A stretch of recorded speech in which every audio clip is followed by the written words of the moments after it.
हरे भरे खेत और चमकती नदियों के बीच बसा था आनंदपुर गांव। गांव वाले सादा जीवन और नेक दिल के लिए जाने जाते थे।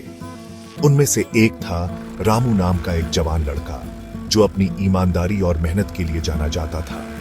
रामू खेतों में दिन रात काम करता था, लेकिन किस्मत ने उसे बहुत तकलीफ दी थी।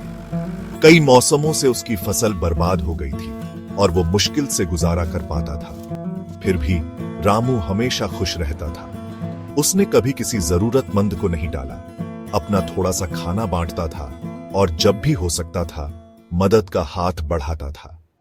उसने रामू को इनाम देने का वादा किया। रामू हैरान तो हुआ, लेकिन विनम्र बना रहा। उसने धन या दौलत की कामना नहीं की।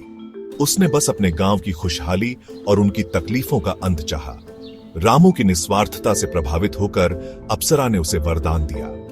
उसने जमीन को छुआ और एक झरना फूट पड़ा, जिसका पानी चमकदार और शुद्ध था। अप्सरा ने कहा कि यह झरना कभी नहीं सूखेगा।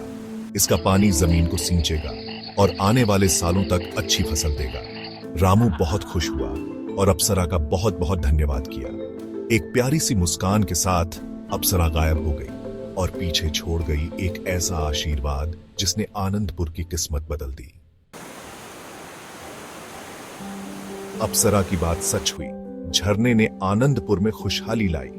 जमीन उपजाऊ हो गई और अच्छी फसल हुई। गांव वाले खुश हो गए। उनके दिल रामू की दयालुता के लिए कृतज्ञता से भर गए, जिसने उन्हें यह सौभाग्य दिलाया था। रामू अब अच्छी किस्मत का मालिक था, फिर भी नहीं बदला।